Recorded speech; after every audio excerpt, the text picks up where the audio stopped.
श्रीराम समर्थ श्रीराम। शुकासारिखे पूर्ण वैराग्य जाचे, वशिष्ठा परिज्ञान योगेश्वराचे, कवी वाल्मिका सारिका मान्य ऐसा। नमस्कार माझा सद्गुरु रामदासा। मला वाटते अंतरित्वा वसावे, तुझ्या दासबोधासित्वा बोध व्हावे। अपत्या परी पाववी प्रेम ग्रासा, महाराज या सद्गुरु रामदासा। जय जय रघुवीर समर्थ, सब संतन की जय। भारत माता की जय। श्रोता वक्ता श्रीराम समर्थ श्रीराम। उपस्थित सर्व आदरणीय साधक बंधू आणि भगिनींनो, कालपासून आपण नवीन समासाला सुरुवात केली। दशक 8 समास 9 सिद्ध लक्षण आपण पाहत आहोत। त्यापैकी कालपर्यंत आपण 9 ओवींचा विचार केला। 10 आणि 10च्या पुढील भाग आज आपण अभ्यासणार आहोत। श्री समर्थांनी या समासामध्ये साधकाला आवश्यक असलेल्या गोष्टी साधक तर करतोच, पण साधकाबरोबर सिद्ध सुद्धा साधकाच्या बरोबर असलेल्या सर्व साधना तो अखंड ठेवतो।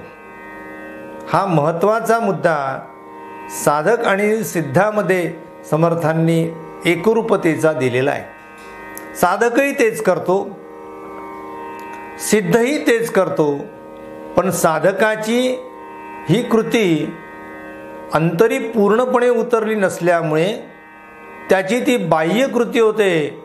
आणि सिद्धाच्या बाबतीत बाह्य कृती जरी करत असला तरी सुद्धा अंतरी मात्र तो पूर्ण स्वरूपी एकरूप झालेला असतो। म्हणून साधक आणि सिद्ध यामध्ये बाह्य रूपाने दिसणाऱ्या गोष्टी सारख्या असतात, पण अंतरस्थितीमध्ये मात्र बदल असतो। म्हणून समर्थांनी इथे ओवी क्रमांक 10 मध्ये काय म्हटलंय पहा।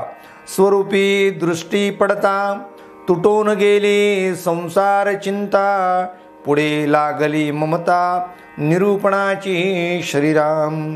हे साधकाचे लक्षण परिसिद्ध अंगी ऐसे जाण। साधकाचे लक्षण आहे, पण ते सिद्धाच्या अंगामध्ये असतातच। साधक आणि सिद्ध विद्यार्थी दशेमधले असलेला साधक आणि विद्यार्थी दशा परिपूर्ण करून शिक्षकामध्ये आलेला गुण म्हणजे सिद्धता। शिक्षकही अभ्यास करतात, विद्यार्थी अभ्यास करतात।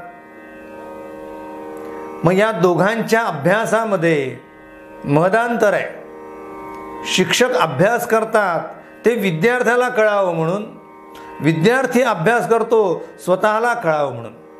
म्हणून साधक साधना करतो तर ते स्वतःसाठी करतो आहे, सिद्ध साधना करतो आहे तर तो साधकांसाठी करतो आहे।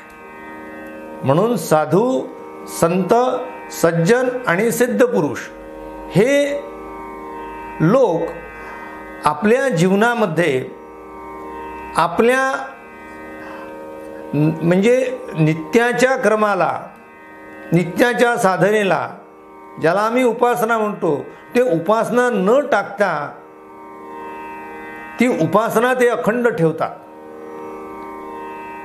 आता सिद्धता प्राप्त झाली आहे, अंतरी सगळ्या गोष्टी बांधलेल्या आहेत, मीच परमेश्वर आहे याची आता मला अनुभूती आलेली आहे।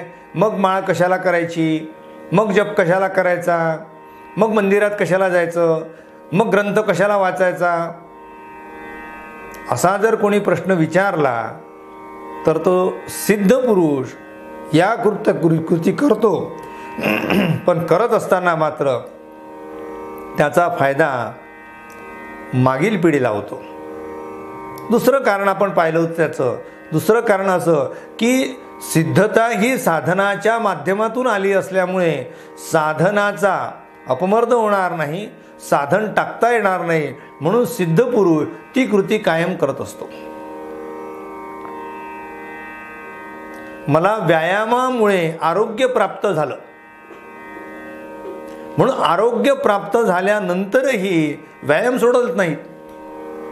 पहिले अनारोग्य असते, आरोग्य चांगलं नसते, डॉक्टर म्हणतात व्यायाम करा. म्हणजे रोगी हा व्यायाम करतो किंवा अशक्त हा व्यायाम करतो, त्यानंतर त्याला आरोग्य प्राप्त होते, तो सशक्त होतो, तो निरोगी होतो. मग निरोगी झाल्यानंतर व्यायामाची गरज काय? याचं उत्तर आहे, ज्यामुळे मला आरोग्य प्राप्त झालं ती गोष्ट म्हणजे ती साधना टाकता येत नाही. ती टाकली तर मनाला चंचलता असल्यामुळे पुन्हा त्या स्थितीत जाण्याची शक्यता असते. शरीर पुन्हा अनारोग्य त्याला प्राप्त होऊ शकते. म्हणून कायम आरोग्य राहण्यासाठी ज्याप्रमाणे व्यायाम हा अखंड केला जातो, त्याप्रमाणे साधना करताना साधकाला सिद्धता प्राप्त झाल्यानंतर सुद्धा साधक अवस्थेतील ज्या कृती आहेत, ज्या उपासना आहेत, जे आपले व्रतवैकल्य आहेत, ते तो टाकत नाही. परंतु अंतरस्थिती मात्र सिद्धाची बदललेली असते. अंतरस्थिती मात्र त्याला माहीत असते की आपण स्वरूपाकार आहोत. म्हणून समर्थ म्हणतात आहे, हे साधकाचे लक्षण, हे सगळं साधकाची लक्षणं आहेत. परिसिद्ध अंगी ऐसे जाण, सिद्ध लक्षण साधके विण बोलोची नाही श्रीराम.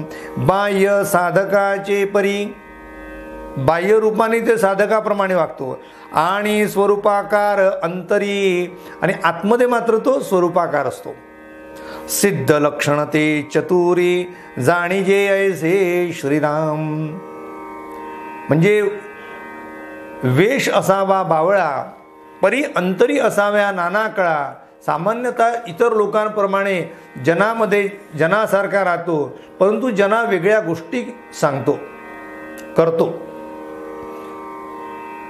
सामान्यतः जो खरा सत्पुरुष आहे, तो सत्पुरुष जनापेक्षा काही मी विपरीत करतो आहे असं काही तो आविर्भाव आणत नाही.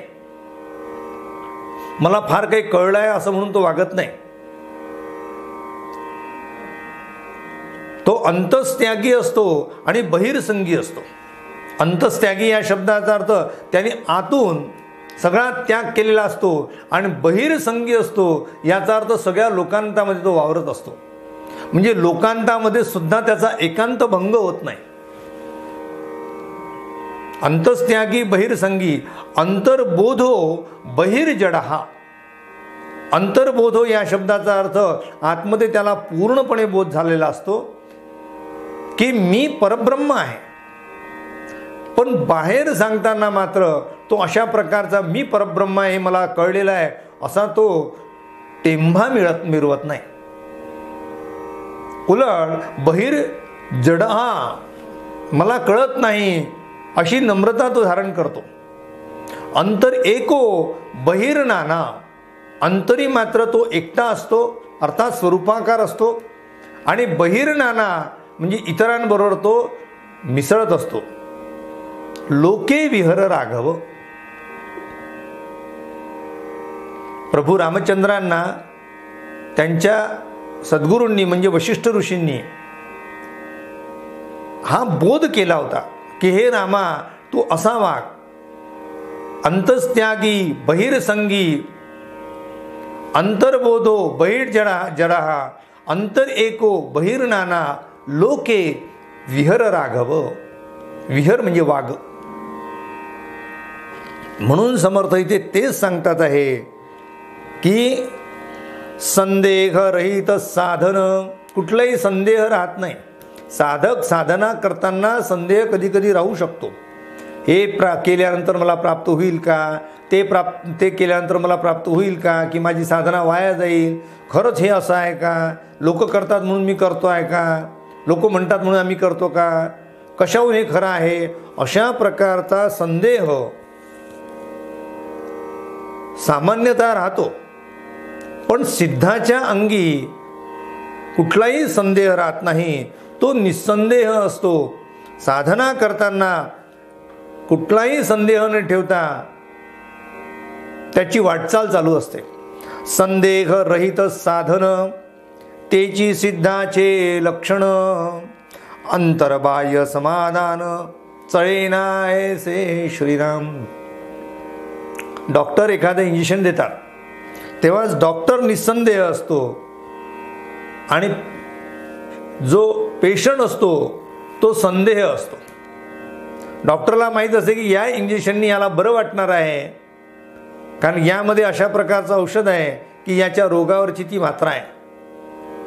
त्यामुळे डॉक्टर हा निस्संदेह आहे आणि पेशंट संदेहाचा. डॉक्टर साहेब मला इंजेक्शन दिलं, मला बरं वाटेल की नाही हो. इंजेक्शन तर घेतो, तशी साधना तर मनुष्य करतो, पण साधनेतून फळ मिळेल का असा प्रश्न माणसाला निर्माण होतो सामान्यतः.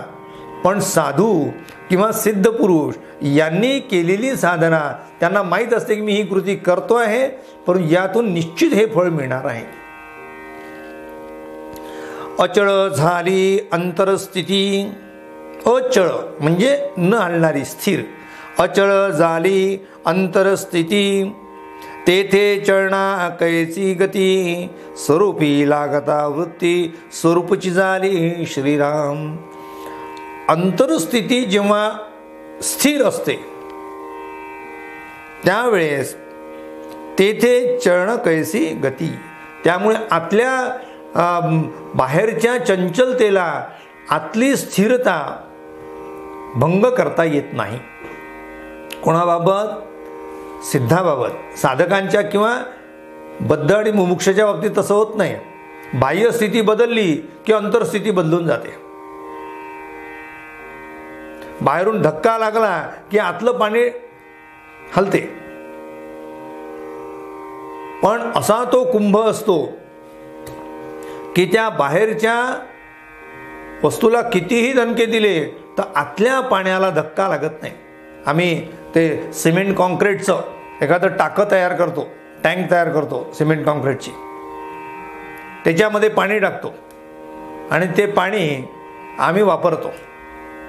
ते पाणी कुठे असते तर आपल्या 4थ्या मजल्यावर असते, तिथून ते पाणी खाली येते. एखाद्या व्यक्तीने विचार केला की त्या आतल्या पाण्याला धक्का द्यायचा असेल तर बाहेरून त्या टँकला जरी बुक्की मारली, कुठलाही धक्का दिला, तरी ते आतलं जे पाणी आहे ते स्थिर असते, त्याला धक्का लागत नाही, ते अचळ असते. परंतु ग्लासमध्ये असलेला एखादा पदार्थ असेल पातळ किंवा पाणी असेल तर त्या ग्लासला धक्का लागल्याबरोबर आतलं पाणी सुद्धा ते डफळते, ते पडते, सांडते. तसंच साधकाच्या बाबतीत आहे. तो साधक जर कच्चा असेल किंवा त्याच्या जो बद्धत्व, मुमुक्षत्व किंवा पूर्व अवस्था साधकाची असेल तर बाहेरून धक्का लागल्याबरोबर तो एकदम डळमळीत होतो. आता बाहेरून धक्का लागणे म्हणजे संसारामध्ये असलेल्या आपत्ती त्याच्यावर येणे. धक्का लागणे या शब्दाचा अर्थ अंतरस्थितीला तो चळित होतो, तो चंचल होतो, अंतरस्थिती त्याची दुखावते, त्याला बाधा पोचते. सुख, दुःख, उद्वेग आणि चिंता या गोष्टीमुळे तो साधक दुःखी होतो, कारण तो सिद्ध नसतो. म्हणून जेव्हा तो सिद्धता प्राप्त करतो तेव्हा त्याला बाहेरच्या कृतीचा कुठलाही परिणाम होत नाही. अनेक महापुरुषांच्या जीवनामध्ये संसारातील अनेक दुःखाच्या घटना त्यांच्या घडल्या, परंतु त्यांच्या अंतरस्थितीला किंवा त्यांच्या वागण्यामध्ये कुठेही बदल झालेला दिसला नाही. उदाहरण जर सांगायचं असेल तर लोकमान्य टिळकांना जेव्हा असं कळलं की आपला मुलगा गेला आहे, तेव्हा लोकमान्य टिळकांना अनेक लोक भेटायला आले आणि त्यांनी विचारलं की टिळक, आपला पुत्र गेला, आम्हाला दुःख झालं. टिळक सहजपणे म्हणाले की प्लेगच्या साथीमध्ये अनेक लोक गेले आहेत. ज्याप्रमाणे होळीच्या दिवसामध्ये प्रत्येकाला आपल्या घरची एक गौरी द्यावी लागते, तशाप्रमाणे माझ्या घरातील एक वस्तू गेलेली आहे. आहे तितके देवाचे, ऐसे वर्तणे निश्चयाचे, मूळ तुटे उद्वेगाचे येणे रीती. हे सिद्धाचं लक्षण आहे. सिद्ध पुरुष तो सिद्धच असतो. त्याला माहीत असते की या सगळ्या घडणाऱ्या घटना या घडणारच आहे. आज नाही घडली, उद्या घडणार आहे. याचा अर्थ असा की सिद्धाच्या अंगामध्ये हे सामर्थ्य आलेलं असते, हे धैर्य आले असते. म्हणून आपण नेहमी शौर्य आणि धैर्यामध्ये फरक करतो. रणांगणामध्ये प्रत्यक्ष लढत असताना शौर्य दाखवावं लागते, ती शूरता आहे, ती वीरता आहे. पण संकटी प्रसंगी न डगमगणे याला धैर्य असं म्हटलेलं आहे. आणि ते धैर्य जोपर्यंत दृश्य जगत हे मुळामध्ये नाही आहे, अशी अंतरस्थिती पक्की बाणवलेली असते, त्यावेळेस जगामध्ये घडणाऱ्या घटनांचा कुठलाही परिणाम त्याच्यावर होत नसतो. म्हणून समर्थ इथे म्हणतात आहे, अचळ झाली अंतरस्थिती, तेथे चळणा कैची गती, स्वरूपी लावता वृत्ती, स्वरूपची झाली श्रीराम, मग तो चळताची अचळ. याचे उदाहरण पाहूया. अचळपणे निश्चळ, निश्चळ असोनी चंचळ, देह त्याचा श्रीराम. ते म्हणतात आहे की सिद्धाच्या अंगामध्ये जेव्हा अंतरस्थिती ही त्याची अचळ झाल्यामुळे शरीर जरी चंचल झालं तरी त्याच्यावर काहीही परिणाम होत नाही. उदाहरणार्थ, रागवल्यानंतर रागवणे ही क्रिया शरीराची आणि शांती ही कृती या स्वरूपाची. देह म्हणजे आविर्भावातून एखादा व्यक्ती जर चंचल दिसत असेल तरी अंतरस्थिती मात्र त्याची निश्चळता असते. सैनिक लढत असतो, लढत असताना त्याचा देह एका ठिकाणी नसतो, तो शेवटपर्यंत लढत असतो. अर्थात देह पडेपर्यंत लढत असतो, पण अंतरस्थिती मात्र निश्चळ असते. तुम्ही म्हणाल हे कसं काय शक्य आहे? कारण अंतरस्थिती निश्चळ असल्याशिवाय शरीराने उत्तम कृती होऊच शकत नाही. साधा सुईमध्ये दोरा सुद्धा अंतरस्थिती जर चंचल असेल तर सुईमध्ये दोरा सुद्धा जात नाही. किती सांगायचं? ड्रायव्हिंग करताना जर मन चंचल असेल, घाबरलेलं असेल, चिंताग्रस्त असेल, काही कारण असतील तर त्याची ड्रायव्हिंगमध्ये सुद्धा प्रॉब्लेम निर्माण होतो. एखादा ॲक्सिडेंट करू शकतो किंवा अपघात होऊ शकतो, काही अजून अडचणी येऊ शकते. कुठलीही कृती, बाह्य कृती तेव्हाच ती उत्तम होऊ शकते जेव्हा अंतरस्थिती निश्चळ असेल तेव्हा. म्हणून समर्थांनी इथे स्वरूपी, समर्थ म्हणतात स्वरूपची, मग तो चंचळची अचळ, तो चंचळच दिसतो आहे तो अचल असताना सुद्धा तो चंचलता, चंचल कुणाला आहे? चंचलपणे निश्चळ, चंचल असोनी, निश्चळ असोनी चंचल देह त्याचा. मुलं मैदानावर खेळतात, ते चंचल असतात की स्थिर असतात? ते खेळामध्ये इतके स्थिर असतात की त्या खेळामध्ये स्थिर असल्यामुळे त्या खेळामध्ये घडलेल्या सगळ्या घटना ज्या आहेत त्या देहाने त्या करत असतात. त्या देहाला कुठेही क्षती प्राप्त झाली तर त्याच्या अंतरस्थितीला त्याचा धक्का लागत नाही. पडल्यानंतर त्याला जखम झाली आहे त्याला जाणवत नाही, पण जेव्हा त्या खेळातून ते बाहेर येतात तेव्हा त्याची देहबुद्धी जागी होते आणि मग देहाकडे लक्ष जाते, म्हणजे दृश्य जगताकडे लक्ष जाते आणि मग ते पुन्हा चंचल होतात, मग रडायला लागतात. म्हणून समर्थ म्हणतात आहे की अंतरस्थिती अशी स्थिर करा की बाह्य स्थितीचा परिणाम आमच्यावर होणार नाही. उन्हाळ्याच्या दिवसामध्ये आम्ही पायामध्ये वाहना घालतो, काय कारण हो? याचं कारण असं आहे की बाहेरची उष्णता आमच्या पायाला लागू नये म्हणून, चटका बसू नये म्हणून. त्या वाहना घातल्याबरोबर त्या साधनाच्या माध्यमातून आपल्याला बाहेरची उष्णता जाणवत नाही. त्याप्रमाणे जगामध्ये घडलेल्या प्रत्येक गोष्टी, प्रत्येक शब्द वापरला आहे, हानी, मृत्यू, लाभ, होणारं जाणारं सर्वही संसार संचिताचा.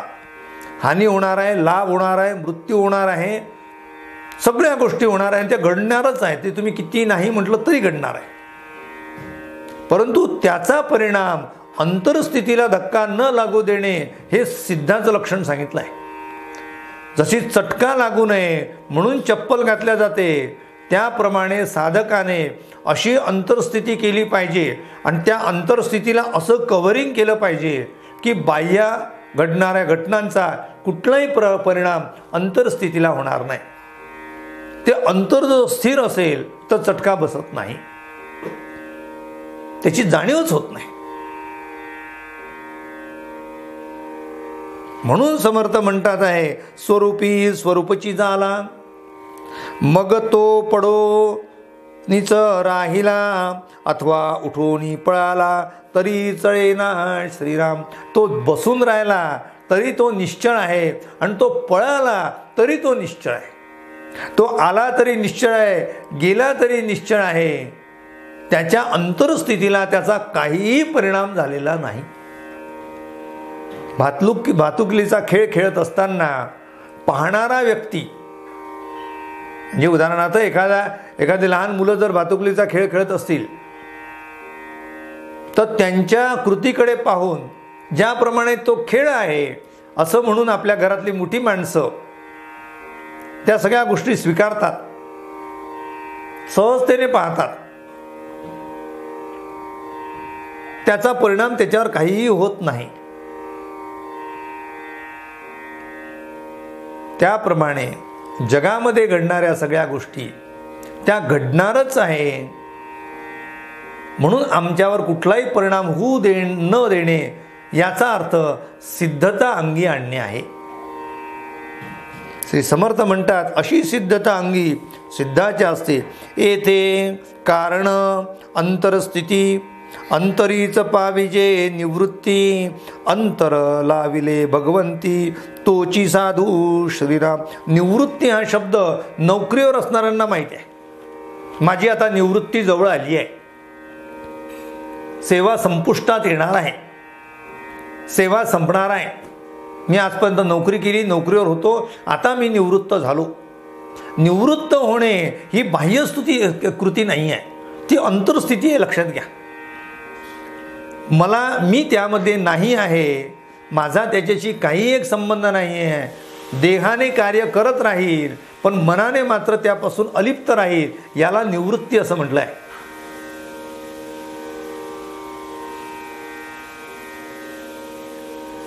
म्हणून ही निवृत्ती माणसाला कुटुंबामध्ये राहताना, प्रपंचामध्ये राहताना, संसार करत असताना प्राप्त होणे हे सिद्धाचं लक्षण आहे. असोनी नसणे आणि नसोनी असणे.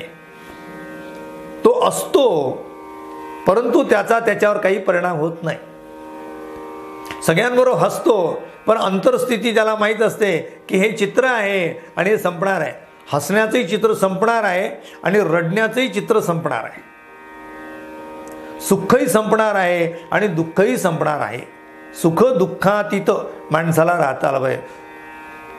म्हणजे लाभ असो की अलाभ असो, सुख असो की दुःख असो,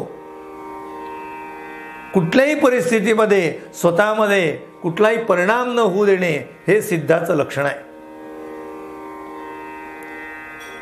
श्री समर्थांनी या ठिकाणी साधूच्या लक्षणात तेच म्हणतात, येते कारण अंतरस्थिती अंतरीच पाविजे निवृत्ती अंतरी निवृत्ती अंतर लागली भगवंती. भगवंताकडे माझं मन लागलंय तोची साधू श्रीराम. जो साधतो त्याला साधू असं म्हणतात. काय साधतो? अंतरस्थिती जो निश्चळता साधतो त्याला साधू म्हणावं. जो थोड्या थोड्या गोष्टींनी उद्वेग त्याला वाटतो, चिंता वाटते, चिडचिड होते, बाह्यकृती घडली तर त्याला तो नैराश्य त्याच्यात निर्माण होते, याला साधू म्हणत नाही. साधू आहे त्याच्यात सर्व प्रसन्नता त्यांच्यामध्ये असते. बरे झाले देवा, तुकाराम महाराज म्हणतात आमचे, पडला काळ बरे झाले देवा बाईल कर्कशा, बरे झाले देवा निघाले दिवाळे. बरे झाले हे म्हणण्याचं सामर्थ्य फक्त साधूच आहे. काय मला परिणामच नाही त्याचा, जे झालं ते झालं.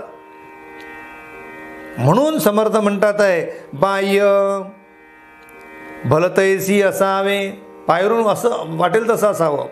परी अंतर अंतर स्वरूपी लावावे, लक्षणे दिसती स्वभावे साधू अंगी श्रीराम.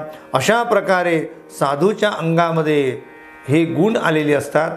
ते गुण आमच्यामध्ये आले पाहिजे हे साधकाचं लक्षण आहे. जरी साधक प्रयत्न करत असला तरी त्या स्थितीमध्ये पोचणं याचा अर्थ आम्ही सिद्ध होणे आहे. आम्ही सर्वांनी साधकातून सिद्धावस्था प्राप्त व्हावी म्हणून समर्थांना आपण प्रार्थना करूया. आणि ही अंतरस्थिती माझ्या मनात निर्माण झाली पाहिजे. आणि ती अंतरस्थिती जर निर्माण झाली तर आपण नित्य प्रसन्न आहोत, नित्य आनंदी आहोत. आम्हाला कोणी दुःखी करू शकणार नाही. जगाच्या घडणाऱ्या घटनांचा कुठलाही परिणाम माझ्या मनावर होणार नाही. अशा प्रकारची अवस्था निर्माण करणं हे परमार्थाचं पहिलं लक्षण आहे. आणि म्हणून परमार्थामध्ये जो परमार्थी असेल त्यांनी ही साधना करावी एवढंच समर्थांनी या ठिकाणी सांगितलं आहे. राहिलेला भाग उद्याच्या निरूपणात पाहूया. आपल्या सर्वांच्या हृदयस्थ असलेल्या परमेश्वराला विनम्र अभिवादन आणि आपची निरूपण सेवा इथे संपन्न करतो. उपासनेला दृढ चालवावे, भूदेव संतासी सदा नमावे, सत्कर्मयोगे वय घालवावे, सर्वामुखी मंगल बोलवावे. जय जय रघुवीर समर्थ, सब संतन की जय. भारत माता की जय. श्रोता वक्ता श्रीराम समर्थ श्रीराम.